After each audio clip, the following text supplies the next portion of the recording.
देखिए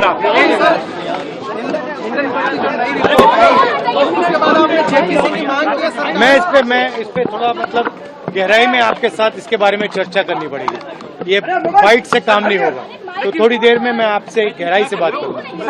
राहुल गांधी ऐसा लग रहा है कि बिल्कुल भी जल्दबाजी के मूड में नहीं है और पूरी की पूरी लंका कैसी लगाई जाए इसको लेकर के राहुल गांधी बड़ी जबरदस्त तैयारी कर रहे हैं। राहुल गांधी क्या वाकई अडानी की और सेबी और उसके साथ में मोदी जी क्या वाकई इस बार खेल खत्म कर देंगे? बड़ा सवाल ये है। राहुल गांधी ने खुद से कहा कि एक बाइट से काम नहीं चलेगा। ये अडानी सेबी वाले मामले पर 1 सेकंड, 1 मिनट, 1-2 मिनट भर कुछ कह देने से बात बनने वाली नहीं है। इस पर विस्तार से बात होगी, बड़ा खुलासा होगा। और राहुल गांधी क्या बड़ा खुलासा करने वाले हैं और ऐसा क्या राहुल गांधी के हाथ लग गया है जिसको लेकर के राहुल गांधी इतने आश्वस्त हैं? राहुल गांधी इतने कॉन्फिडेंट हैं कि वो कह रहे हैं कि 1-2 मिनट नहीं, बहुत जल्द मैं बहुत बड़ा खुलासा करने वाला हूं। एक बड़ी कुंडली छापी है इंडियन एक्सप्रेस अखबार ने। इंडियन एक्सप्रेस अखबार आपको पता है, ऐसी जब भी कोई स्टोरी निकल करके सामने आती तो इंडियन एक्सप्रेस अखबार ही उसमें बड़ी विस्तार से रिपोर्ट छापता है और बड़ी गहराई के साथ में, बड़ी बारीकी के साथ में। बाकी जगहों पर तो ऐसा लगता है कि पत्रकारिता अब खत्म हो गई है। बाकी ये काम, इन्वेस्टिगेशन का काम बड़े बड़े मीडिया समूह लगातार करते आए, लेकिन इंडियन एक्सप्रेस अखबार ने एक बड़ी कुंडली छापने का काम किया है और उस कुंडली के अंदर सिलसिलेवार तरीके से मैं आपको आगे दिखाऊंगा। उस कुंडली के अंदर साफ तौर पर दिख रहा है कि सेबी जिनकी जांच कर रहा था उसी में सेबी के चीफ का पैसा लगा हुआ। तो एक एक करके सिलसिलेवार तरीके से उस पर बात करेंगे, लेकिन उससे पहले राहुल गांधी के 4 बड़े वार राहुल गांधी के वो समझ लीजिए। और राहुल गांधी आने वाले समय में किस तरीके से नरेंद्र मोदी को घेरने वाले हैं, चारों तरफ से घेरने वाले हैं, इन 4 बड़े वार के जरिए समझिए। राहुल गांधी के 4 सूत्रीय पॉइंट आप देखिए। सबसे पहला, राज्यों के चुनाव में गठबंधन से लड़ेंगे चुनाव। तो ये बड़ा राहुल गांधी की तरफ से संकेत दे दिया गया है। कल एक बैठक हुई थी कांग्रेस पार्टी की जिसमें कांग्रेस के तमाम नेता मौजूद थे, मल्लिकार्जुन खड़गे, राहुल गांधी, बाकी के राज्यों के प्रदेश अध्यक्ष, महासचिव, तमाम नेता कांग्रेस पार्टी के उसमें मौजूद थे और कांग्रेस की बड़ी रणनीति तैयार हुई जिसमें 4 सूत्रीय फॉर्मूला निकाला गया। पहला पॉइंट कि राज्यों के अंदर गठबंधन के साथ चुनाव लड़ेंगे। हरियाणा में बीजेपी को हराने के लिए कांग्रेस पूरी तरह से आश्वस्त है कि इस बार हरा देंगे, उनकी हार तय है। महाराष्ट्र में वे उद्धव ठाकरे के साथ में, शरद पवार के साथ गठबंधन में जाएंगे। झारखंड में हेमंत सोरेन के साथ गठबंधन में जाएंगे। तो यह बात बिल्कुल साफ तौर पर दिखाई दे रही है। उसके बाद दूसरा पॉइंट जाति जनगणना और आरक्षण पर घेरने का काम करेंगे। कांग्रेस की कल की बैठक में यह ऐलान हुआ, इस पर काफी मंथन हुआ, चिंतन किया गया कि कैसे हमें इन दोनों मुद्दों को, जाति जनगणना के मुद्दों को और उसके साथ साथ आरक्षण के मुद्दों को, इन दोनों मुद्दों को हमें घर घर तक लेकर के जाना है, पूरी ताकत इस पर झोंकनी है। और इसलिए आने वाले कुछ समय में आपको कुछ नए महासचिव भी दिखेंगे और इसमें भूपेश बघेल एक बड़ा चेहरा हो सकते हैं। छत्तीसगढ़ के पूर्व मुख्यमंत्री, ओबीसी चेहरा, वो एक बड़ा चेहरा हो सकते हैं जिनके नेतृत्व में हो सकता है कि कांग्रेस पार्टी कमान उनके हाथ में दे कि आपको इस पूरे मुद्दे पर डील करना है। जातीय जनगणना और आरक्षण का मुद्दा जिसको कांग्रेस पार्टी अब घर घर तक, एक एक चौखट तक पहुंचाने का काम करेगी, इस पर कल चर्चा हुई। तीसरा बड़ा पॉइंट, अडानी और सेबी पर जेपीसी की लड़ाई लड़ने का काम करेंगे। तो अभी भले ही संसद का सत्र खत्म हो गया है, लेकिन जेपीसी की मांग पूरी तरीके से कांग्रेस पार्टी इसको लेकर के आगे बढ़ेगी, यह साफ कर दिया गया। जेपीसी की मांग करवाने के लिए कांग्रेस पार्टी लगातार इस लड़ाई को मजबूती के साथ लड़ती रहेगी। ये तीसरा बड़ा पॉइंट। और चौथा सबसे बड़ा पॉइंट, 22 अगस्त को राष्ट्रव्यापी आंदोलन किया जाएगा। तो एक बड़ा जो है वो यहां पर पहलू निकल करके सामने आया है और राहुल गांधी पूरी तरह से यहां पर तैयार हैं 4 सूत्रीय फॉर्मूले के साथ में। और अब वो कुंडली जरा देख लीजिए जिसका जिक्र मैंने किया, और इस कुंडली से आपको बहुत कुछ समझ में आ जाएगा कि कैसे राहुल गांधी घेरने वाले हैं। ये इंडियन एक्सप्रेस अखबार ने बड़ी विस्तार से रिपोर्ट की है। और विनोद अडानी से सेबी चीफ का कनेक्शन। विनोद अडानी कौन है? विनोद अडानी है गौतम अडानी के भाई और विनोद अडानी का पैसा लगा वहां पर उस कंपनी के अंदर जिस कंपनी की जांच सेबी कर रही थी, और सेबी चीफ ने भी अपना पैसा वहीं लगा दिया। यानी कुल मिलाकर के अगर आप इसको देखें तो ये कुछ इस तरह से दिखाई देता है कि जिस दरोगा को ये जिम्मेदारी दी गई कि उस कंपनी की जाकर के जांच करो, पता चल रहा है कि दरोगा ने खुद भी उसी कंपनी में पैसा लगाया हुआ, तो दरोगा कैसे एक्शन लेगा, ये बड़ा सवाल। तो जरा ये देखिए, आपके सामने क्रोनोलॉजी है। सेबी जांच कर रही है दो बड़े निवेश का जिसमें अडानी का पैसा लगा हुआ है। पहला है इमर्जिंग इंडिया फोकस फंड और दूसरा है ईएम रिसर्जेंट फंड। और इसके ये जो दोनों निवेश हैं, ये ट्राइडेंट ट्रस्ट कंपनी मॉरिशस की कंपनी है, जो कि जिसका एडमिनिस्ट्रेशन का काम जो है वो देखते हैं ग्लोबल अपॉर्चुनिटीज फंड, वो देखते हैं। और अब ये ग्लोबल अपॉर्चुनिटीज फंड जो है, इसमें पैसा लगा हुआ है गौतम अडानी का, माफ कीजिए, गौतम अडानी के भाई विनोद अडानी का।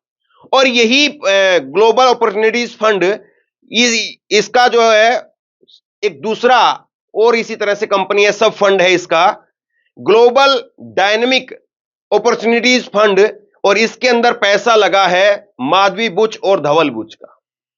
तो कुल मिलाकर के कहानी ऐसे है, ऐसे चल करके और ऐसे, मतलब कि एक ही पाइपलाइन है जहां से पैसा आ रहा है या जहां पर पैसा जा रहा है। और जाहिर सी बात है, जब आपस में इस तरह के रिश्ते निकालने होते हैं तो मामा, चाचा, फुआ, बुआ, फूफा, इन सब के जो है वो कनेक्शन निकाल लिए जाते हैं। उसका जानकार, उसका जानकार, उसका जानकार, मेरा जानकार, ऐसे जो है कनेक्शन बना दिए जाते हैं। तो यही जो है एक बड़ा खुलासा यहां पर हो रहा है। और इस बड़े खुलासे से आप समझ सकते हैं कि किस तरीके से यहां पर अडानी के लिए मुश्किलें खड़ी होने वाली हैं, और उससे भी पहले मुश्किलें खड़ी होंगी सेबी चीफ पर। और सेबी चीफ पर मुश्किलें खड़ी होंगी तो इसका मतलब मुश्किलें खड़ी होने वाली हैं नरेंद्र मोदी पर, कि कैसे ये सब कुछ चल रहा था, किस तरीके से सब कुछ चल रहा था। तो राहुल गांधी दो मोर्चे पर काम कर रहे हैं। एक तरफ संगठन मजबूत करना है, राज्यों में सत्ता हासिल करनी है, राज्यों में सरकारें बनानी है, और दूसरी तरफ अडानी को लेकर के या जितने भी उद्योगपति हैं जो लगातार मोदी सरकार को मदद पहुंचाते रहे, इस तरह के आरोप लगते रहे, उन पर एक आघात पहुंचाना, उन पर जो है वो चोट पहुंचाना। क्या कहा राहुल ने? जेपीसी मना कर दिया, जेपीसी के लिए साफ तौर पे जेपीसी के लिए सरकार मना कर रही है। क्या कहेंगे? जेपीसी के लिए सरकार मना कर रही है, कह रही है आप लोग बरगला रहे हैं, कॉन्स्पिरेसी है ये। नहीं, क्या कहेंगे?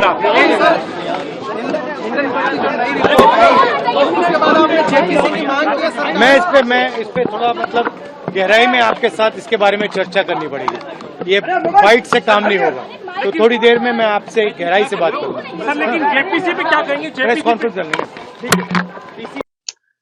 जाहिर सी बात है, कांग्रेस पार्टी अब इस मुद्दे को किसी तरीके से भी छिटकने देना नहीं चाहती, और राहुल गांधी इस मुद्दे पर पूरी तरीके से लंगर डाल चुके हैं। अब अडानी और मोदी के मामले का उनको लगता है कि आखिरी समय आ गया है, और इस मामले का पूरी तरीके से पर्दाफाश हो जाना चाहिए। लोगों के अंदर पहले ही अडानी को लेकर के, मोदी को लेकर के तमाम तरीके के सवाल पहले से ही है, और लगातार लोग मोदी और अडानी को लेकर के पहले से ही ये मान करके चल रहे हैं कि नहीं, कुछ न कुछ तो कनेक्शन है, इसीलिए तमाम प्रोजेक्ट लगातार अडानी को मिलते रहे हैं। अब सवाल यह है कि क्या कांग्रेस पार्टी इस बार इस पूरे मामले का पर्दाफाश कर पाएगी? कांग्रेस के महासचिव जयराम रमेश का एक और ट्वीट आया है। जयराम रमेश ने लिखा है कि जब उनके पसंदीदा टेम्पो वाले हित शामिल होते हैं, टेम्पो वाले के हित शामिल होते हैं, तो नॉन बायोलॉजिकल पीएम बिजली की गति से कार्य करते हैं।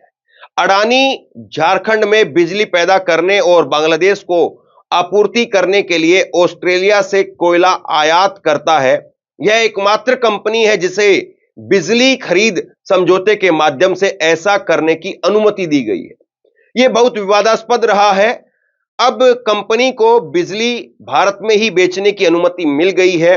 अडानी को पहले कोयला के आयात पर मुनाफा मिल रहा था, अब भारत के लोगों को यह बिजली बेचने का भी मुनाफा मिल रहा है। मोदी है तो मुमकिन है।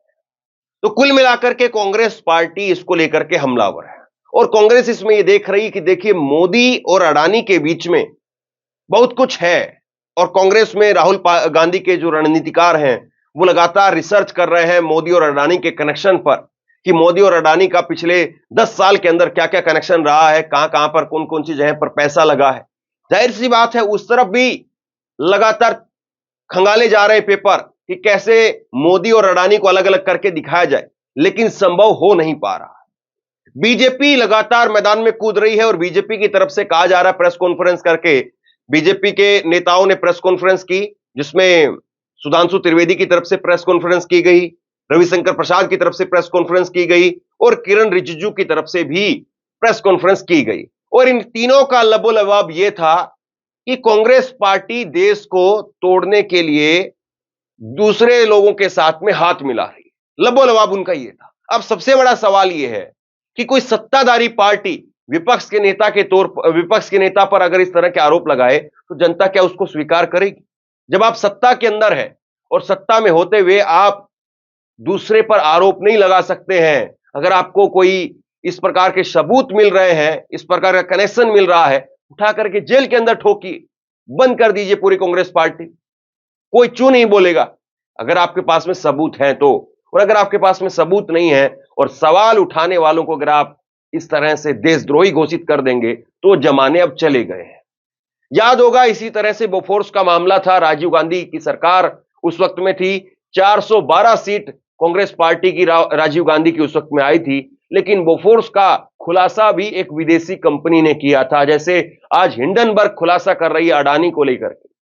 लेकिन उस वक्त में किसने किसको देशद्रोही कहा, उस वक्त की मीडिया की कवरेज आप देखिए और आज की कवरेज देखिए, तो यह सब कुछ बताता है कि कैसे कांग्रेस पार्टी को, राहुल गांधी को घेरने की कोशिश की जा रही है, लेकिन कांग्रेस ने मजबूती के साथ इसमें मोर्चा खोल दिया है। सुप्रिया सुले मोदी और अडानी की साठगांठ पर क्या कह रही है, सुनते हैं। अब सवाल सरकार से है, क्या प्रधानमंत्री नरेंद्र मोदी के संरक्षण के बगैर ये जो तथाकथित मिलीभगत है अडानी और सेबी की, ये हो सकती थी? इस सवाल का जवाब सरकार को देना पड़ेगा। क्या सरकार के सामने ये तथ्य थे कि आपकी सेबी चीफ, जिसको आपने सेबी चीफ अपॉइंट किया है, जिस समूह की वो जांच कर रही है, उस समूह में तथाकथित तौर पर उसके इन्वेस्टमेंट्स थे? क्या ये बिना नरेंद्र मोदी की जानकारी के, बिना उनके संरक्षण के संभव है? क्या नरेंद्र मोदी अपनी मार्केट रेगुलेटर के इतने बड़े घपलाबाजी में संलग्न आरोप पर अब अपनी चुप्पी बरकरार रख सकते हैं या उनको बोलना चाहिए? क्या जो सरकार लगातार अडानी समूह पर लगे आरोपों पर पर्दा डाल रही थी और अब जब पता चल रहा है कि जांचकर्ता भी संभवतः इसमें संलग्न है, क्या वो इस घोटाले की निष्पक्ष जांच कर सकते हैं? सत्ता के गलियारों में पिछले कुछ सालों से, 10 सालों से फुसफुसाहट थी और अब वो हुंकार है। और फुसफुसाहट ये थी कि सरकारी अफसरों, रेगुलेटर्स, संभवतः न्यायपालिका के चयन में, नियुक्ति में गौतम अडानी का बढ़ता हुआ भयंकर वर्चस्व है। तो सवाल यह है कि क्या गौतम अडानी की भूमिका थी माधवी बुच जी को सेबी चीफ अपॉइंट कराने की?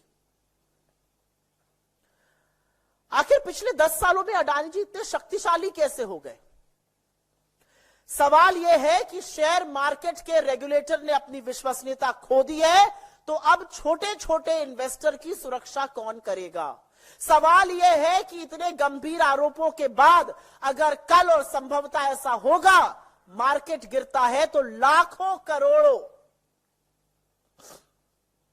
का जो स्वाहा होगा छोटे इन्वेस्टर का, उसके जिम्मेदार प्रधानमंत्री मोदी, गौतम अडानी और सेबी प्रमुख माधवी बुच क्यों नहीं कहे जाएंगे? सवाल यह है कि हम अपने आप को विश्व गुरु कहते हैं, लेकिन इतना बड़ा कलंक हमारे मार्केट रेगुलेटर पे, 3 से 4 ट्रिलियन डॉलर का पैसा लगा हुआ है हमारे मार्केट में। हम किस तरह से डोमेस्टिक या फॉरेन इन्वेस्टर को आज ये विश्वास दिला सकते हैं कि हमारे यहां रूल ऑफ लॉ है, जब सबसे ऊंचे पद पर बैठा हुआ मार्केट स्वामी, मार्केट को रेगुलेट करने वाले व्यक्ति के ऊपर इतने गंभीर आक्षेप है। एक बहुत बड़ा सवाल, यह पूरा मामला सुप्रीम कोर्ट पहुंचा था। सुप्रीम कोर्ट ने समिति गठित करी थी, उस समिति ने जांच करी थी। आज सवाल यह है कि क्या उस समिति के सामने, क्या उच्चतम न्यायालय के सामने, the highest constitutional court of the country, Hindenburg research में जो चौंकाने वाले आक्षेप, जो चौंकाने वाले तथ्य, जो चौंकाने वाले आरोप, जो गंभीर आरोप सामने आए हैं, जो कॉन्फ्लिक्ट ऑफ इंटरेस्ट सामने आया है, जो शेयरों का स्वामित्व सामने आया है, क्या इसके बारे में सुप्रीम कोर्ट को अवगत कराया गया था या सुप्रीम कोर्ट को भी बाकी देश की तरह अंधेरे में रखा गया? असलियत यह है कि यह हमारे संस्थानों की विश्वसनीयता पर बहुत बड़ा सवाल उठाता है। और असलियत, अब सबसे बड़ा सवाल यह है कि क्या वाकई कांग्रेस पार्टी मोदी और अडानी का खेल खत्म कर देगी? क्या यह आखिरी दौर है, या कांग्रेस पार्टी इस पूरे मामले में कहीं ना कहीं मोदी को एक बार फिर से कमजोर करने और नीचा दिखाने भर तक ही सीमित रह पाएगी, या इस बार वाकई आर पार के मूड में कांग्रेस है? सवाल यह है।